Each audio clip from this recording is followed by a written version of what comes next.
오늘 배울 내용은요, 사용제도에 대한 사상가들의 견해를 보도록 하겠습니다. 그래서 오늘은 3명의 학자를 볼 건데, 일단 루소부터 볼게요.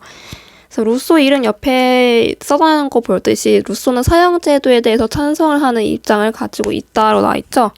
그래서 첫 번째, 루소 생각하는 사회계약의 목적을 봅시다. 사회계약의 진정 목적은 계약자의 생명을 보존하는 게 가장 중요한 목적이다라고 나와 있죠. 우리가 예전에 몇 달 전에 아마 계약론에 대해서 배웠었을 거예요. 그 중에서 계약론의 가장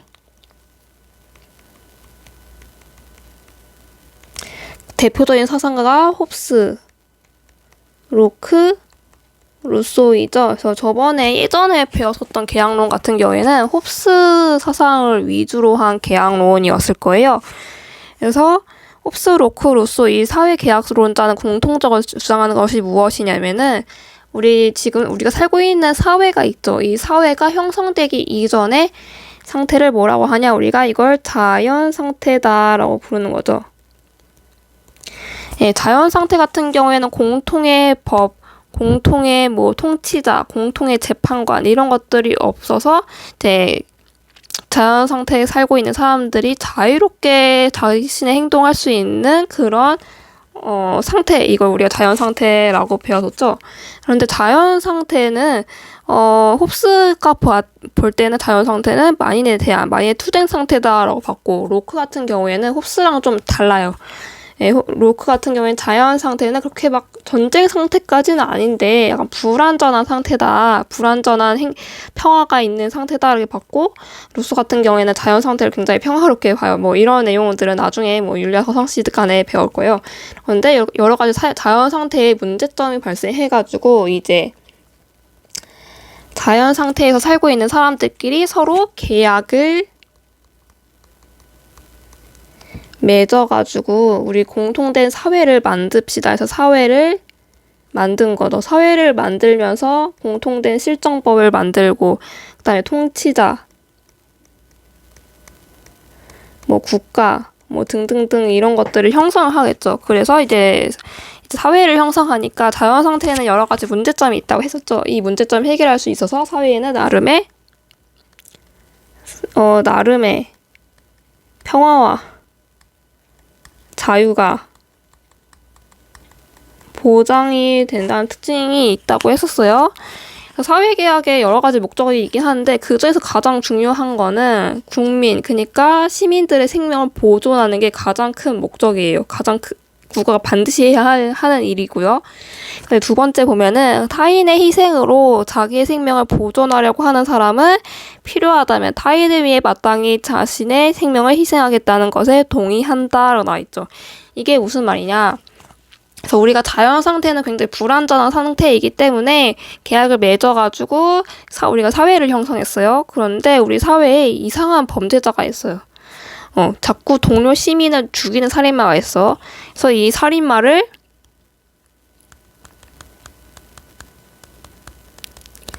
사형시킴으로써 자기의 생명을 보존하려고 하는 사람들이 있죠. 그쵸? 대부분의 시민들 자신의 안전을 보장받기 위해서 살인마가 있으면 사형시키길 원해요. 그런 사람은 필요하다면 내가 타인을 위해 마땅히 자신의 생명을 희생하겠다. 이거는 무슨 말이냐? 내가 만약 정신이 획가닥 돌아가지고 내가 만약 살인마가 되었어.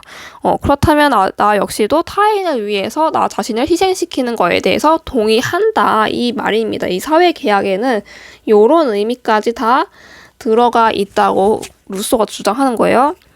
그다음에 세 번째 봅시다. 사형에 처할 만큼 중죄를 범한 사람은 스스로 사회의 구성원이기를 포기한 것이며 이 사람은 사회의 적으로 간주한다 나 있죠.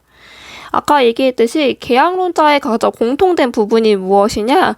사회, 국가가 가장 반드시 지켜야 할 의무는 무엇이냐? 시민들의 생명을 보존하는 거예요.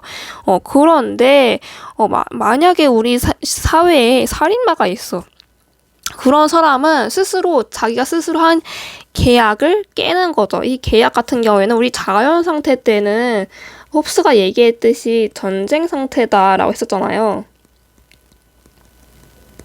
전쟁 상태이기 때문에 지금 내가 하루하루 사는 게 굉장히 힘들고, 오늘은 내가 지금 목숨이 붙어 있을 수 있지만 내일은 죽을 수도 있어요, 충분히.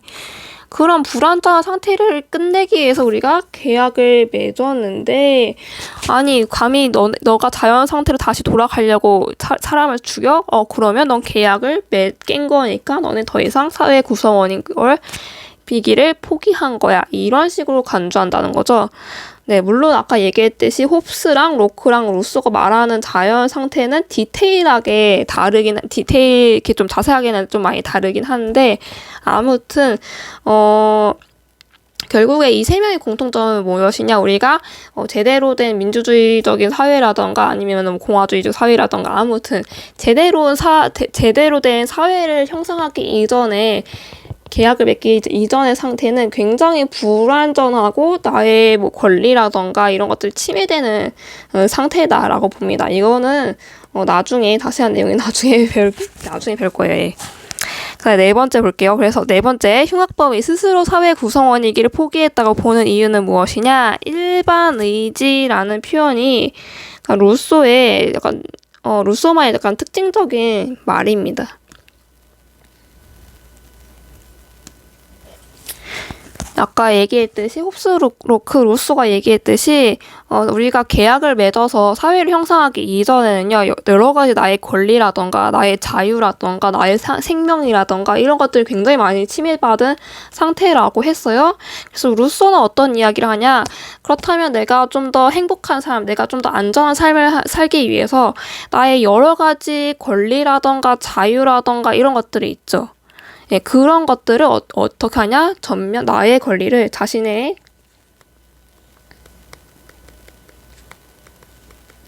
권리를 다 해서 다 양도를 합니다. 국가에 다시 쓸게요. 국가에 전면 양도를 합니다. 그러니까 뭐 나라의 여러 가지 권리를 여러 가지 뭐 내가 하고 싶어 하는 뭐 여러 가지 행동들이라던가 권리들이 있겠죠. 아무튼 뭐 자세하게 생각이 안 나는데, 아무튼 자신의 권리를 국가에 모두 다 넘겨버립니다. 넘기면서 무엇을 형성하냐? 일반 의지를 형성한다는 건데, 일지를 형성. 네, 일반의지 형성하는데, 일반의지란 무엇이냐? 그러니까 인간이 어떠한 행동을 하려면은 나 이거 하고 싶다, 저러고 싶다 하는 욕구를 가지고 의지를 형성해서 행동하죠. 그쵸? 그러니까 우리가 어떤 인간이 행동을 하기 위해서는 의지를 가지고 행동을 하죠. 뭐 나는 시험에 설정을 하고 싶어. 그런 의지를 가지면 열심히 공부를 하겠고, 아니면은 나는 맛있는 음식을 먹고 싶어. 그런 의지를 가지면은 집 주변에 있는 맛집들을 탐방하고, 아무튼 이런 식으로 인간한테는 의지가 있어야지 행동을 할 수가 있죠. 이런 여러 가지 의지 중에서 공동체의 공공선을 지향하는 의지가 있습니다. 공동체의 선을 지향하는 의지가 있는데, 개인의 공동체의 선을 지향하는 의지가 있는데, 이 의지를 모든 사람의 의지를 다 모은 거. 그러니까 어떤 우리나라의 국민 A, B, C, D, 뭐 E라는 애들이 있어요. 우리나라에 국민 A, B, C, D가 있는데, 이 A, B, C, D, E한테는 여러 가지 의지가 있어요. 나의 뭐 사익을 추구하고자 하는 의지, 내가 맛있는 걸 먹고 싶어하는 의지, 아니면 우리 집 가족을 위해서 내가 희생하겠다는 뭐 이런 의지, 뭐 등등등 되게 의지가 많은데, 뭐 그것들 중에서 개인의 공동체 선을 지향하고자 하는 그런 의지가 A한테도 있고 B한테도 있고 C한테도 있고 D한테도 있고 E한테도 있어요. 이 의지를 다 모은 거, 이거를 우리가 뭐라고 부르냐? 일반 의지다라고 부르는 건데요. 아무튼 이 일반 의지로부터 규정된 사회 계약으로서의 법을 위반했기 때문에 이 흉악범이 스스로 사회 구성원이길 포기했다고 본다는 거죠. 그러니까 루소의 입장에서는 국가의 의사를 결정할 때 가장 중요한 게 가장 큰 이런 국가의 의사를 결정하는 게 일반 의지라고 보는 겁니다. 뭐 예를 들어서 일반 의지가 곧 주권이다라고 봐도 괜찮은 거죠. 이렇게 일반 의지로부터 사회 계약에 규정됩니다. 뭐 예를 들어서 시민들의 안전을 보장해야 된다던가 아니면 시민들의 자유를 보장해줘야 된다던가 아무튼 이런 식으로 일반 의지가 사회 계약을 규정하는데 이 사회 계약을 만들면서 아까 얘기했죠. 사회를 형성하면서 법, 뭐 통치자, 국가, 뭐 제도, 뭐 아니면은 뭐 재판관, 뭐 등등등 여러 애들을 만든단 말이에요. 그러니까 국가의 사회의 기본 시스템을 만들어낸단 말이에요. 뭐 그 중에서 법이 있겠죠. 이 일반 의지가 법을 형성하는데 아까 얘기했듯이 국가의 가장 중요한 의미는 무엇이다? 국민들의 생명을 보존하는 거예요. 그런데 이 흉악범은 이거를 어겼기 때문에 계약을 어겼기 때문에 얘가 스스로 사회 구성원이길 포기했다라고 루소가 생각한다는 거예요. 이제 박스 내용 보도록 합시다. 내용 다 줄게요. 사회계약은 계약자의 생명 보존을 목적으로 한다. 이게 가장 최우선의 목적이에요. 국가의 가장 최우선의 목적이다. 타인의 희생으로 자신의 생명을 보존하려고 하는 사람은 타인을 위해 필요하다면 마땅히 자신의 생명을 희생해야 한다. 그러니까 뭐 기브앤 테이크라는 거죠. 그래서 똑같이 범죄인에게 가해지는 사형도 이와 유사하다. 살인자가 사형을 받는 것에 동의하는 것은 자신이 살인자의 희생물이 되는 것을 피하기 위해서 살인자도 역시 사형을 받는 것에 동의했다. 그런 이야기입니다. 네, 두 번째 칸트 볼 건데 칸트 같은 경우에 사형 제도를 찬성했다라고 봤죠. 우리가 앞에 처벌에 대한 내용 보면서 요 응보주의적 관점 칸트 이거 배웠었죠. 요거랑 거의 내용이 흡사합니다. 칸트 같은 경우에는 처벌에 동의하는 이유가 뭐 우리 사회의 범죄를 예방하기 위한 목적을 달성하기 위해서 처벌을 찬성하는 것이 아니라 피해자와 가해자의 관계가 동등하지 않죠. 지금 가해자한테만 굉장히 큰 이익을 본 상태고 피해자 같은 경우에 자신의 권리가 크게 침해된 상태예요. 그 관계를 다시 평등하게 만들기 위해서 우리는 이 가해자한테 처벌을 내려야 한다. 이게 칸트의 생각이었어요. 이 칸트의 응보주의적 관점이 계속 사형제에 대해서도 드러나 있어요. 한번 볼게요. 그래서 1번 보면은 칸트 같은 경우에 시민사회가 모든 구성원의 동의로서 해체될 때까지도 감옥에 있는 마지막 살인자는 반드시 처형되어야 한다. 이게 무슨 말이냐? 그러니까 뭐 1시간 뒤에 뭐 우리나라에 핵이 떨어져서 우리나라가 망하게 됐어요. 아니면은 뭐 운석이 떨어져가지고 지구가 멸망한다 칩시다. 1시간 뒤에 지구가 멸망하는데 칸트의 경우에는 그런 일이 벌어진다고 하더라도 감옥에 있는 마지막 사형수를 다 사형시켜야 된다라고 말하는 거예요. 네, 그 정도로 이게 무슨 말이냐면은 국가의 정의를 반드시 지켜야 된다는 거죠. 네, 사형수를 반드시 사형시키는 게 정의다라고 생각하는 겁니다. 사형은 동등성의 원리에 근거한다라는 건데 눈에 눈은 이에는 이라는 거죠. 동해목수법 이걸 의미하는 거예요. 그래서 누군가를 때리거나 살해하는 것은 자기 자신을 때리거나 살해하는 것과 동등함으로 누군가를 살해했어. 그런 사람은 똑같이 사형시켜야 된다. 그런 이야기예요. 사형을 규정한 형벌의 법칙은 일종의 정원명령으로 본다라고 보는 건데 우리가 옛날에 칸트 배우면서 정원명령이랑 가원명령을 배워서인지 좀 아리까리해요. 일단 칸트 같은 경우에는 우리가 도덕적인 행동을 해야 하는 이유는 뭐 우리한테 뭐 여러 가지 이득이 있기 때문에, 우리한테 도움이 되기 때문에, 뭐 우리의 명예가 높아져서 우리가 도덕적 행위를 해야 된다, 뭐 아니면 내가 행복해지려면은 우리가 도덕적 행동을 해야 한다, 뭐 그렇게 얘기하는 것이 아니라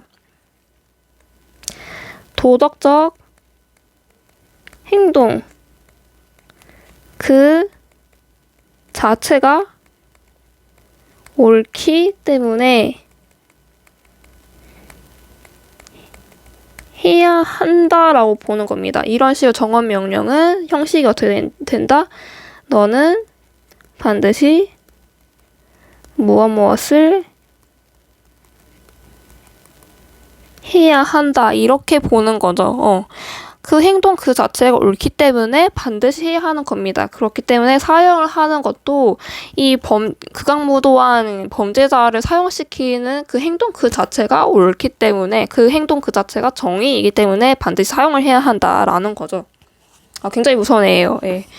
그 다음에 네 번째 봅시다. 사형을 살인한 범죄자의 인격을 존중하는 것을 본다. 굉장히 특이하죠. 사용하는 것 자체가 범죄자의 인격을 존중한다는 건데, 이건 무슨 말이냐. 왜냐하면 사형은 자신 자율적 행위, 그러니까 우리가 예전에 얘기했듯이 우리가 자유에는 우리가 내가 하고 싶어하는 모든 행동할 수 있는 그런 자유들이 있잖아요. 그런 자유에는 반드시 뭐가 따라오냐? 책임이 따라올 수밖에 없습니다. 너가 하고 싶은 행동 다 해도 돼. 단 그 행동 그것 때문에 여러 가지 결과들이 나올 수가 있겠죠. 내가 하고 싶어하는 행동 그것 때문에 좋은 결과가 나올 수도 있고 나쁜 결과가 나올 수가 있는데, 만약에 나쁜 결과가 나오면 그거에 따른 책임을 반드시 져야 한다는 거죠. 그래서 이 범죄자가 지은 행동 그 자체도 자기가 하고 싶어서, 자기가 다른 사람을 때리거나 죽이는 행동은 나한테 쾌락을 주기 때문에 희한하게 스스로 그런 범죄 행동들을 하는 거죠. 그래서 이런 자율적인 행위를 했는데, 즉 스스로 저지른 살인죄에 자기 행동에 대한 책임을 지워야 하기 때문에 사형을 반드시 해야 한다라고 보는 겁니다. 네, 그렇게 어렵지는 않았을 거예요. 그 다음에 세 번째 베카리아 볼게요. 그러니까 베카리아의 관점 같은 경우에는 뭐 이 사람을 딱 사회계약론자다, 뭐 의무론이다, 뭐 공리주의자다, 뭐 이렇게 좀 약간 분류하기 애매한데, 아무튼 베카리아 같은 경우에는 사회의 계약에 대한 내용이랑 공리주의에 대한 내용들이 서로 이렇게 합쳐져 있는 내용이, 그렇게 해서 합쳐진 사람이다라고 생각하면 돼요. 그래서 베카리아 같은 경우에는 기본적으로 사형제도에 대해서 굉장히 반대를 하는 사람이에요. 어떤 내용들이 있는지 볼게요. 1번, 가혹한 형벌이 정당화되는 경우는 그것이 공공의 이익에 긍정적으로 기여할 때뿐이다 라고 우리가 보통 생각하는 거죠. 우리가 지금 사형제도를 계속 유지해야 하는 이유는 사형을 시켜야지만 범죄가 예방이 되고, 그래서 우리 사회의 범죄율이 많이 떨어질 거야. 아니면은 그렇게 해야지만 범죄자들이 자신의 행동을 뉘우쳐서 더 이상 범죄를 안 하겠지, 이런 식으로 생각한단 말이에요. 그런데 베카리아가 생각하는 건 다르다는 거죠. 이런 가혹한 형벌은 공익에 이바지하는 바가 극히 적고 비효율적이라는 점에서 부당하다. 사형 그 자체는 굉장히 부당해라고 말하는 겁니다. 사실상 사형이 우리한테 그렇게 크게 이득이 되는 것은 아니다, 비효율적이다 라고 말하는 거죠. 되게 공리주의의 향기가 느껴져요. 왜 그런지 볼게요. 일단 두 번째, 인간은 자신 생명을 파괴할 권리를 지니지 않기 때문에, 그러니까 이 베카리아가 살았던 시기가 1700년대, 1800년대 그쯤에 살았던 사람인데, 아무튼 그 당시에는 당연히 자살은 반드시 하지 말아야겠다고 사람들이 생각을 하겠죠. 그쵸? 인간한테는 자신 생명을 파괴할 권리가 없어요. 그렇기 때문에 이건 약간 사회계약론에 대한 내용인데, 아까 얘기했듯이 우리가 자연 상태의 여러 가지 불안전함 때문에 계약을 맺어가지고 사회를 형성한다고 했었죠. 근데 우리가 계약을 맺었을 때 자연 상태는 무엇이든지 다 할 수 있는, 내가 떡볶이를 먹고 싶으면 떡볶이를 만들어서 먹고, 내가 저 친구랑 사귀고 싶으면 저 친구랑 사귀어도 되고, 얘가 마음에 안 들면 얘가 마음에 안 들어서 죽이고 싶은데 그러면 죽여도 되고, 아무튼 내가 뭐든지 다 할 수 있고 나의 모든 권리가 다 완전히 보장된 건 아니긴 하지만 모든 나의 권리 다 행사할 수 있는 자유로운 상태를 우리가 자연 상태다라고 했었죠. 그런데 이런 무제한적인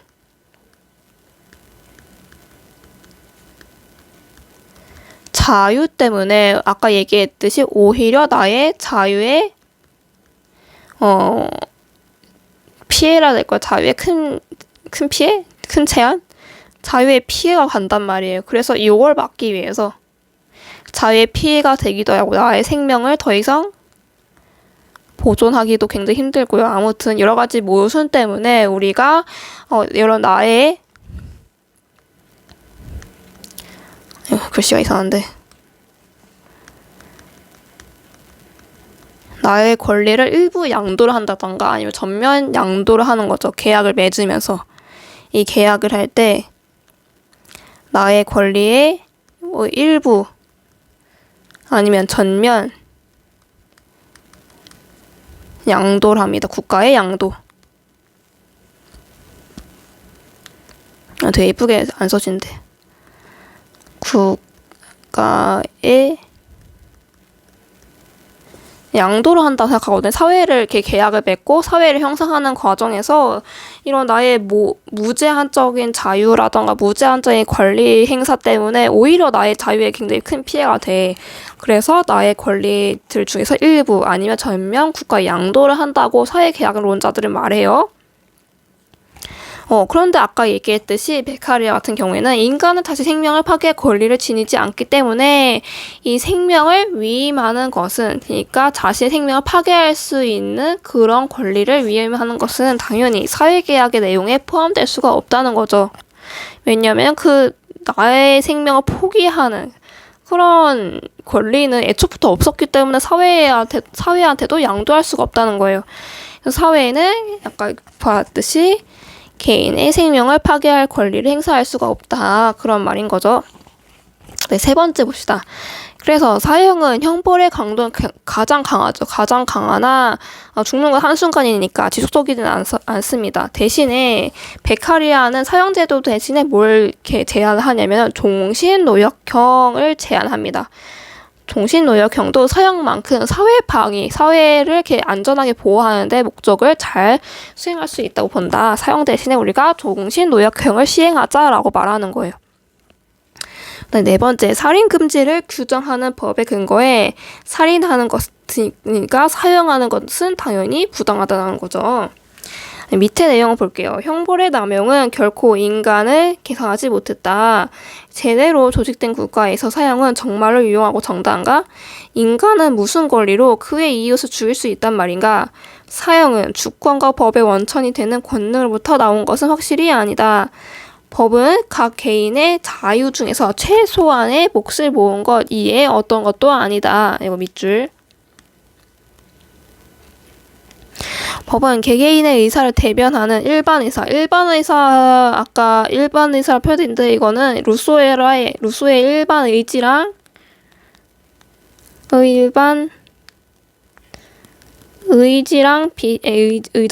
의지랑 비슷합니다.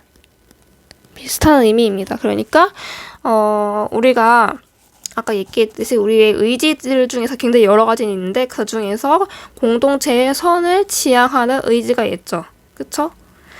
나 혼자만의 이익이라던가 우리 계층의 이익만이 아니라 우리 전체의 공동체의 이익을 위한 그런 의지가 있단 말이에요. 그런 의지를 모은 것을 일반 의지라고 하는 거예요. 대표한다. 그런데 자신의 생명을 빼앗을 권능을 타인에게 기꺼이 양도한 사람이 이 세상에 누가 있겠는가라고 나와 있습니다. 그 다음 장을 넘겨볼게요. 네, 그 다음 장을 넘겨서 수능기출 속성 문제 같이 풀어보도록 할게요. 10번 문제 볼게요. 가의 갑을 사성가들의 입장을 나 그림으로 탐구하고자 할 때 A에서 C에 들어갈 적절한 질문만을 보기에서 고른 것은 보도록 합시다. 갑을 보면 소유 권리의 정당성은 취득과 이전, 교정의 과정에 의해 결정되며 이 말은 누구의 말일까요? 노직의 말이겠죠. 그래서 개인의 소유 권리가 정당하다면 그 사회의 분배도 정의롭다. 그래서 저번 시간에 얘기했듯이 노직 같은 경우에는 롤스의 어느 부분에 대해서 반대를 하는 사람이었어요. 최소 수혜자에게 최대 혜택을 준다는 차등의 원칙에 대해서 굉장히 반대하는 사람이라고 했죠. 예, 그쵸. 그래서 내가 열심히 노동을 해서 번 돈 가지고 국가가 부당하게 많은 세금을 떼어갈 수 없다라고 주장하는 사람이라는 거예요. 그래서 개인이 열심히 노동해가지고 정당하게 돈을 번 거는 요거에 대해서 국가가 뭐 복지 혜택을 주겠다고 세금을 많이 떼가거나 아니면은 우리 사회의 사회적 약자한테 기부하라고 나한테 강제로 시킨다던가 그렇게 해서는 안 된다라는 거죠. 예, 그런데 공리주의는 분배 결과에만 관심을 두어 그러니까 공리주의 같은 경우에는 최대 다수의 최대 행복을 원칙으로 한다는 거죠. 그래서 우리 사회 최대 행복을 이루기 위해서 소수자의 권리를 침해해가지고 다수한테 이익을 주는 그런 문제점이 있다 했어요. 두어 소유 권리의 역사성을 강화한다 나와 있습니다. 이 소유 권리의 역사성이란 무엇이냐? 그러니까 저번 시간에 얘기했듯이 뭐 예를 들어서 나한테 우리 집 재산이 100억 원 정도 있어.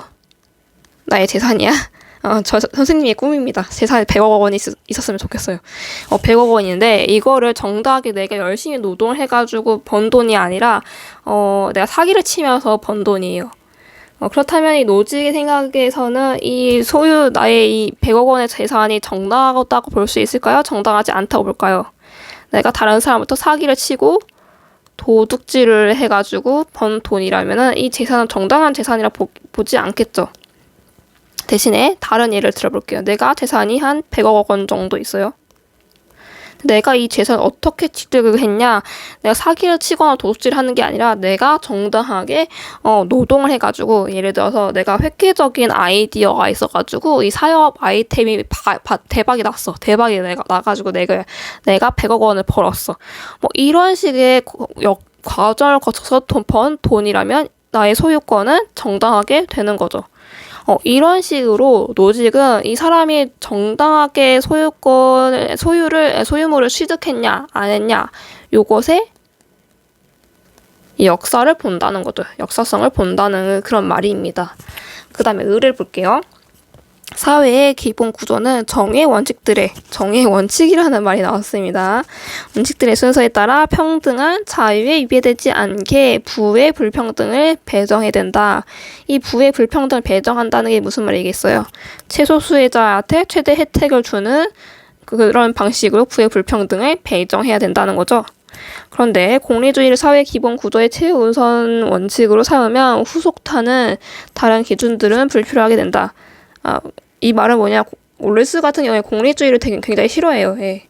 공리주의를 저번 시간에 아까 얘기했듯이 최대 다수의 최대 행복을 위해서 소수자들의 권리라던가 이익을 침해하기 때문에 롤스 같은 경우에도 공리주의를 되게 싫어해요. 네.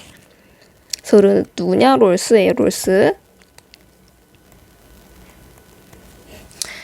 그래서 그 밑에 A, B, C 내용을 볼게요. 자신의 노동이 투입되지 않은 결과물에 대해서도 소유할 권리가 허용될 수 있나? 노직 같은 경우에는 어떻게 보겠어요? 내가 노동을 하지 않은 물건이야. 그러니까 뭐 예를 들어서 아까 얘기했듯이 사기를 친다던가 도둑질을 해서 번 돈은 정당하지 않다고 봤죠. 그렇기 때문에 노직은 아니요 라고 말할 수도 있고 네 라고 부를 수도 있습니다. 아니요는 아까 얘기했듯이 내가 정당하게 노동한 것이 아니라 다른 사람부터 사기치거나 도둑질을 해서 번 돈은 당연히 이건 아니요가 되는 거겠죠. 이것은 나의 것이 아니요. 그런데 노직은 소유의 권리를 정당성을 취득하는 과정에 취득과 이전과 교정의 과정이 있다고 했죠. 이 이전의 정의의 원칙에 따르면은 내가 뭐 예를 들어서 다이아몬드 목걸이 있다 칩시다. 이 다이아 목걸이가 있는데 이거 목걸이 누가 가지고 있냐면은 내 옆집 친구가 가지고 있어요. 옆집에 다이아 목걸이가 있는데 이 다이아 목걸이가 너무 예뻐 보여. 그래서 이 옆집한테 내가 한 1,000만 원 주고 이 다이아 목걸이 샀어요. 그렇다면 이 다이아 목걸이는 나의 것일까요? 아니면 옆집 사람일까요? 당연히 이 다이아 목걸이는 나의 것이 되는 거죠. 이게 바로 이전의 원칙이라는 거예요. 네, 그래서 나의 노동이 투입되지 않은 결과물이라고 하더라도 내가 정당하게 대가를 주고 샀으면은 나의 것이 될 수가 있는 거죠. 그래서 아니어도 되고 내도 됩니다. 반면에 롤스는 어떻게 될까요? 네, 롤스의 경우에는 최대 다수의 최대 행복이라는 게 있죠. 그러니까 우리 사회에 사회적 약자가 있어. 근데 문제는 뭐냐, 이 사회적 약자가 되게 가난한 애라서 한 일주일 정도 쫄쫄 굶은 상태예요. 그래서 배고파 죽어가고 있는데 이 사회적 약자를 그냥 냅둘 수는 없잖아요. 롤스에 따르면. 뭐 예를 들어서 우리 사회에 이재용이라는 사람이 있어요. 그분이시죠. 예. 이재용 이분의 재산의 일부를 세금으로 매겨가지고 이 사람의 재산 일부를 사회적 약자한테 복지 혜택을 줘야 된다고 보는 거죠. 이런 식으로 내가 복지 혜택 예를 들어서 한 100만 원을 지원받았다 칩시다. 이 100만 원이 이 사회적 약자가 직접적으로 노동해서 번 돈이 아님에도 불구하고 롤스의 경우에는 이 100만 원을 사회적 약자한테 줘야 된다고 보는 거죠. 이런 식으로 내가 나 자신의 노동이 투입되지 않은 결과물에 대해서도 소유할 권리가 허용될 수가 있어요. 그래서 이거는 내니까 기억은 아니게 되는 거예요. 네, 이해 볼게요. B 같은 경우에는 이제 노직의 입장인데 분배받는 사람의 도덕적 공과, 그러니까 이 사람이 도덕적으로 착한 일을 했냐 아니면 나쁜 일을 했냐 요거를 기준으로 분배를 한다는 거죠.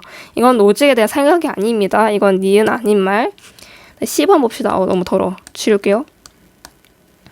10번을 보면은 공리의 원리는 지금 롤스의 입장이죠. 공리 원리는 사회 구성원 일부에게만 이익이 되는 불평등을 정당화시킬 위험성이 있는가? 이거는 맞는 말이 되는 거죠. 이거 니은버 실수했다. 니은버.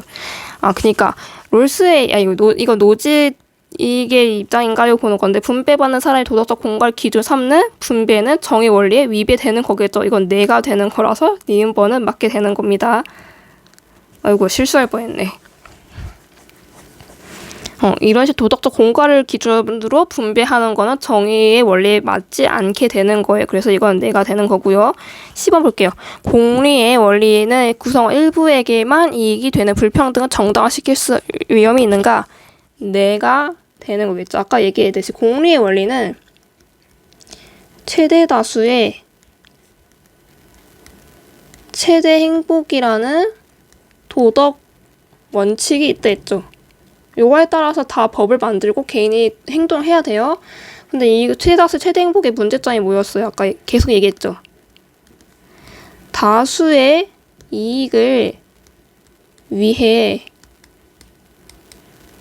소수의 권리 아니면 이익을 침해시킬 수 있는 문제점이 있다고 했어요. 네, 그래서 롤스의 경우에는 이 공리주의 원칙은 불평등하다고 보는 겁니다. 이거는 굉장히 정의롭지 못하다고 봅니다. 그래서 정당화시킬 수 있다 해서 내가 되니까 답은 니은 디귿. 네, 리을 볼게요. C. 정의로운 사회 실현을 위해 최소수자의 이익을 국대화는 조건 없이 보장돼야 된다? 아니죠. 우리 정의 우선성 원칙 어디 갔니? 어디 있을 텐데. 정의 우선성의 원칙에 따르자면은 가장 먼저 우리가 이 원칙들 중에서 가장 우리가 우선시해야 되는 원칙이 뭐였어요? 평등한 자의 원칙을 가장 그 사회의 기본 원칙으로 삼은 다음에 이 차등의 원칙이 요거랑 요거의 조건을 만족시키면 그제서야 차등의 원칙이 세워질 수가 있는 거예요. 다시 뒤로 갈게요. 아이고. 조건이 있는 거죠. 그래서 아니요가 되는 거니까 답은 3번이 되는 거죠. 최소수자의 이익을 극대화하는 것은 일단 우선 우리가 평등한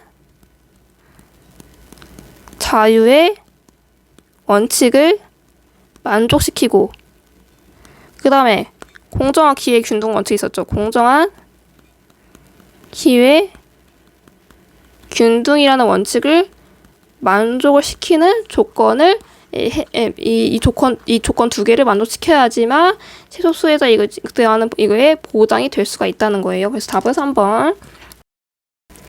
시간이 너무 오래돼가지고 오늘 수업은 여기까지 하고 다음 문제 이거 19번은 다음 시간에 하도록 하겠습니다. 안녕히 가세요.